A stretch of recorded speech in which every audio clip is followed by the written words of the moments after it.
Hello, and welcome to another episode of Therapy on Tap. In today's episode, I want to talk about thoughts and thinking and why our assumption about our thoughts is not actually what is causing the pain that we're suffering with. You see, most people tend to believe that the thoughts themselves are what's causing the pain. So the pain could be anxiety, the pain could be depression, whatever you're struggling with. And people tend to think, I'm suffering because I'm having these thoughts, and these thoughts are causing me to suffer, and I need to get rid of these thoughts. Okay. So let's take two examples of this. Let's take the depressive example. Now, in depression, you'll find that negative thoughts tend to be about yourself, obviously, right? If you're depressed, you're thinking about yourself a lot. Okay. Whereas with anxiety, you're often thinking about other things. It relates back to you, obviously, but you're thinking about other things occurring. But in both scenarios, we assume that the thoughts themselves, so for example, if you're in a depressive state, let's say you have a thought that says, I'm a loser, I'm a failure, right? Or let's say you're really anxious and you think, oh my God, if I don't get my homework done, I'm going to fail tomorrow. I'm going to fail tomorrow's test, and then I'm going to fail my class. You can have all these thoughts, and you think to yourself, oh, it's those thoughts I have to be scared of. These thoughts are what's causing my pain. And I want to make the point that actually your problem is not the thoughts themselves. Your problem is that you're thinking about your thoughts in the wrong way. Now, the fancy name for this is metacognition. We don't have to use the fancy name. But basically, this is the way we think about our thoughts. This is how we see our thoughts. And this is the meaning that we give to our thoughts.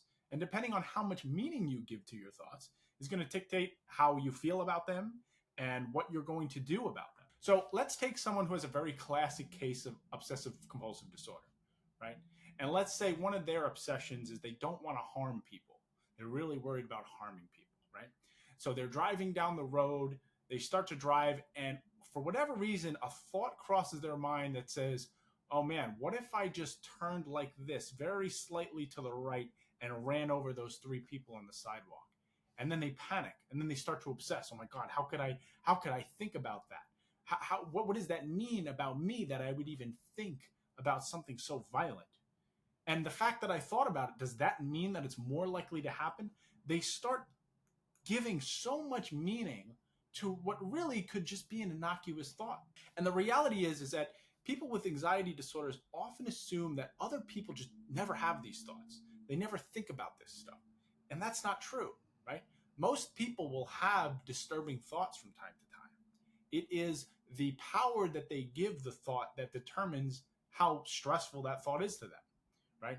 If I don't have OCD and I'm driving down the road and I think, whoa, what would happen if I turned like this and ran into three people? I might be a little disturbed by it, but then I'll realize, it's just a thought and it passes on by. I don't give any power or lend any credence to it. It's just a thought.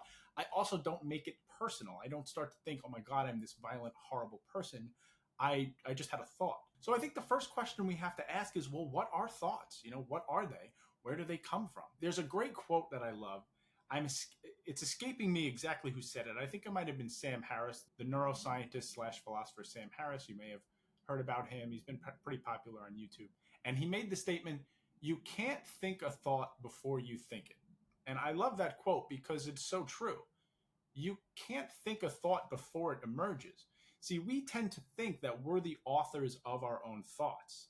And that really gets in our way because that means that every thought we have to take ownership for it. And we have to judge ourselves for every individual thought that we have. But the reality is, if you think about what is actually occurring in the process of your thoughts, if you're sitting around one day, what actually happens is the thought just emerges to you, right? You can't think a thought before it already comes to you because it's not in your conscious state of mind. It's in your unconscious. You can't know about that. You can't be aware that that's occurring. It just pops up into existence, similar to like a projection screen. It's just popping up and you're witnessing it. You're just seeing the thought happen. It doesn't have to have so much meaning. But what people with severe anxiety do is when they get a thought, it means a lot. It means a lot about themselves. It means a lot about the world. They put a lot of emphasis in this. And I think if we take that away, if you could take that power away from your thought, then the thought doesn't have as much meaning. thoughts at the end of the day, look, we don't know the very specific intricacies about exactly what is happening in the brain, okay? Or at least I certainly don't know. I'm not a neuroscientist. It also, I suppose, depends on what your philosophical beliefs are, what your spiritual beliefs are. If you're a dualist, for example, and you believe that this mind and the body are separate things, that might dictate how you feel about your thoughts and your mind and what's going on in there. Personally, I'm not. I don't believe that we have a separate mind, separate from the body. I think it's all one and the same. So I acknowledge that that might bias some of my views here. But I think we can agree that generally speaking, thoughts are occurring at some level in the brain. Whatever specifically is going on, it's some sort of interconnectivity between neurons firing. So you have neurons firing off. They pop up an image or an idea in your mind, and then depending on what that image is, you evaluate it based on what you think that means to you. So if I get a thought that says I'm a loser, and I think that, oh, that means something about me, the fact that I even had that thought, it must be true. Why else would I have a thought that I'm a loser if I didn't actually believe it? And then I start to obsess about it, and then I really start to feel like a loser. Or again, if I get a thought about punching someone in the face and I think, oh my God, I'm such a terrible person. How could I ever even think about punching someone in the face? I must be this awful, terrible, rotten person. I better not interact with anyone ever. I better not interact in any kind of conflict with anyone ever because it could ultimately lead to me punching someone in the face. Let's just avoid that conflict altogether. If we can learn to embrace the fact that thoughts are not, we don't have to over-identify with our thoughts. And they don't make us who we are. And they also don't mean that we're actually going to act on those thoughts. Unfortunately, this is very common in religions where thoughts actually have moral value, right? So what you think about actually means something, right? You can be punished or judged based on the thoughts that are going on in your head. And that's why quite often you'll find people who have moral obsessions are often religious because they feel that there's some value in that and they don't want to break any moral laws. So they're very careful about what they think. And then it causes them to try to control their thinking. Now, this doesn't have to be a religious thing. This can happen for anyone for any reason. But this idea of trying to control your thoughts is also perpetuating your obsession with your thoughts in general. If you believe that you have to constantly monitor your thoughts because there are good thoughts and there are bad thoughts, you're constantly going to be thinking about your thoughts. And all you're going to do is think. It's a very dangerous cycle to get into. And look, there's no doubt there is time for self-reflection. There is time for looking inward. But this becomes to an obsessional point where every single thought that crosses your mind, you have to examine. And at this point, this is rumination, okay? One of the symptoms of anxiety, obviously, is worry and rumination. So at some point, you're crossing over from self-evaluation to simply rumination. And to be honest, this is one of the problems I find in therapy at some points. Therapists will overanalyze things to the nth degree, which I think almost exacerbates the obsessiveness because the person can't get out of their head. They're always analyzing. They're always obsessing. Now, there's some interesting research that I will put at the bottom of the link that found that there are 5 common traits in people with anxiety disorders that differentiate them from people who don't have anxiety disorders. And then they compared people with generalized anxiety disorder and obsessive-compulsive disorder. And they found that the first 4 were a match. And the final one, the 5th one, was the one that people with OCD struggle with the most. So I'm going to go over the 5 types of meta thinking. This is the ways in which we think about our thoughts. These are the 5 types of meta thinking that are very common in people with anxiety disorder. So you may be able to relate to them. There's also a questionnaire. It's called the Meta-Cognitive questionnaire. It's a 30-question questionnaire, and it asks you questions about how do you tend to think about your thoughts. And these break down into 5 subsets. So these are the 5 subsets. So the first one is believing that thinking about your thoughts helps you. This is especially true in the case of anxiety, but can also be true in the case of depression. This is the belief that, if I just think about my thoughts long and hard enough, eventually I just won't be anxious anymore. I'll solve the problem. Whatever the problem is, I'll solve it. I'll come to a conclusion. Then I won't have to worry about it anymore, right? It could also be the case with a depressive thought. You feel like a loser and you feel like, okay, I just have to think about this whole loser situation.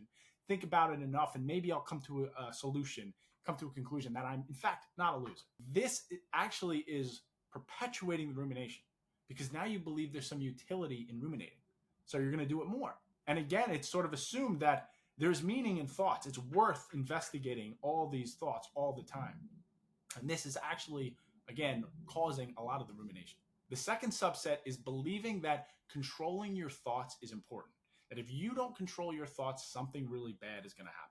Right? So this is very common with people with OCD, but it's also common with people with generalized anxiety disorder. I have to control my thinking because if I don't, that can make something dangerous happen. So it's a bit of superstition. It's a bit of magical thinking. It's believing that if I don't control this, then it's more likely to happen. And sometimes this is more of a subconscious belief than a conscious belief. But let's say you're worried about your loved one getting home. You might subconsciously believe that if I think about this, if I just worry about it, somehow that'll make it less likely to happen. Or it can look like believing that if you don't control your thoughts, that somehow you're going to lose your mind. You're going to go crazy. Something really bad's going to happen. And your main goal is to try to control and constrict and always have a wrap over what's going on in your head. And again, this is actually exacerbating the problem. If you just let go and you let the thoughts be and you let the thoughts exist without examination, they would just float on by. Every time you see a thought that disturbs you in whatever way it disturbs you, you feel like you have to do something about it. You don't. Just let it be, and then it'll sit and it'll pass and be done with it. The third one is confidence in your ability to remember things. So this is questioning your own memory about events, about things that are happening, and you start to worry, oh, I can't remember everything that happens in my day. Someone asked me a question the other day. I didn't have an answer to it. I couldn't remember. Is something going wrong with my brain? I better start thinking more. I better be thinking more because obviously I'm not retaining enough. When in reality, most people can't remember everything. This is part of just being a human being. You cannot remember everything. You shouldn't be expected to remember everything. And we need to learn to accept that, yes, sometimes our memory misleads us. Sometimes our memory isn't always perfect. But trying to control that and obsessing about it only makes it worse. And in fact, that might be part of the reason why you're not remembering things. Because you're reviewing it over and over again. You forgot what the initial point was. Number 4 is another superstitious type thought. And this is the belief that you will be punished for a thought. And this is kind of what we were talking about before. This is a thought crime. So if I have a dangerous thought or if I have a bad thought, let's say I'm really angry at someone and I have a thought, oh, I wish they would drop dead. And then you start to obsess about how could I think that? Is that going to make that happen? Will that make it more likely to happen? And if it does happen, will that be my fault? This is very common for people with OCD. Maybe they're really mad at their boss and they just have a thought, oh, I hope my boss gets hit by a bus. And then they worry, oh my God, what if my boss does get hit by a bus? Am I going to be at fault? Are people going to blame me because I thought about it? Instead of just letting it be an angry thought. Sometimes we have thoughts that float by our head that aren't the nicest, that aren't necessarily moral thoughts, but that's okay. We're not doing anything about it. You have to understand that your body is trying to comprehend very complex emotions. So it has a surge of emotion. You're going to naturally get an image. It's very hard to look at a knife and not think of something bad, right? I mean, knives are not usually associated with good things other than cooking. So if you have a negative thought about a knife and you see a knife and you think, oh my God, what if I pick this up and stab somebody? You might obsess about that thinking, oh my God, I'm such a dangerous person. But people have these sorts of thoughts all the time. This is a normal part of life. This is really just mental association. We associate things with other things. If I show you a football, you might think of Bo Jackson. You might think of Tom Brady. These are natural, automatic thoughts that our brain comes up with when it sees something that resembles something else. That doesn't have to have any deeper meaning than that. And the 5th one is cognitive self-consciousness, which is basically over-attention to the way that you think about your thoughts. You're constantly thinking about how you think about your thoughts, what your thoughts mean. You're always aware of your thoughts because you put them in such high regard that you think that they need to be examined constantly. You can't just let yourself be. The fact that you have negative thoughts, the fact that you have worrying thoughts, it means something to you, so you have to examine it. And this 5th one is what they found, especially in people with obsessive-compulsive disorder. Now, look, I realize it's not always so easy to just not think about your thoughts, right? Especially if they're very loud, they're very intrusive, and sometimes the thoughts are very disturbing. And sometimes thoughts are objectively just very disturbing. But keep in mind that the thoughts themselves are not the problem. It is the way that you're thinking about your thoughts. If you're able to detach yourself from your thoughts, it opens up a whole new world of possibilities on how you deal with this distress in your life. You are not the author of all your thoughts. You are not responsible for all your thoughts. You cannot control all your thoughts. And your attempts to try to control them are what's causing you more stress, more problems, more obsessiveness, more rumination. It's time to let go. Let your thoughts be what they are. They're just words in a book. When you read a book, which was written by someone else, right? That's someone else's thoughts. Are you obsessing about their thought process? Are you thinking about the words that they're using? No, you're just reading the book. You're reading the story. You're looking at the words. So this might sound like some kind of woo-woo mindfulness, detach myself from my thoughts kind of thing. But I think it's actually a very objective reality that we don't control our thoughts and we can't control our thoughts. And the more we try to control our thoughts, the more we lose control. We have to accept the fact that as human beings, we have weird thoughts sometimes. Sometimes we have angry thoughts. Sometimes we have violent thoughts. Sometimes we have sexual thoughts. We have all these sorts of thoughts that are just emerging within us because our mind is not separate from our body, okay? We're getting emotional impulses all the time throughout the day we don't even realize. And that creates an image, that creates a sense, it creates a thought, and then we think about something. It just happens. It just appears in front of us. But that's all it is. It's a projection screen. You take in the good, you throw out the bad. Not everything has to be perfect, but you're seeing yourself as someone who has to be so perfect and so clean and so righteous and so moral. Accept the fact that you're part animal too, okay? You're going to have negative thoughts. It's not your job to control them. And to realize that thoughts, again, they're an internal process. They don't have any bearing on the outside world. Just because I think that something might happen does not make it more likely to happen. Now, I know a lot of you may already know that. You may know that logically. It just doesn't feel right. But you just have to be careful not to act as if that's true to you. If you're worried that your thought is somehow going to cause some kind of disaster or catastrophe, don't prevent yourself from thinking about it. And this is what they do in obsessive-compulsive disorder treatment is they tell the person, just let your thoughts be. Don't run away from them. Let them be. Let them pass on by. Don't try to control them. Don't try to change them. Let them be. And you'll see over time, it just passes on by. And then you move on with your day. And then another thought comes up. So the next time you're feeling anxious and the next time you're feeling depressed and you're getting a lot of negative thoughts, just keep in mind, it isn't the thought that is painful. It is the meaning behind it. If you call someone who's very confident a loser, they're not going to feel like a loser. It's just a word to them. Right? But if you feel like a loser and you think to yourself, the fact that I even thought about that means that I'm a loser, you're going to bring it in. Just let it be a thought. Detach yourself and realize that who you are as a person is a lot more than whatever your neurons just happen to be firing off at that specific moment in time. I hope this was helpful.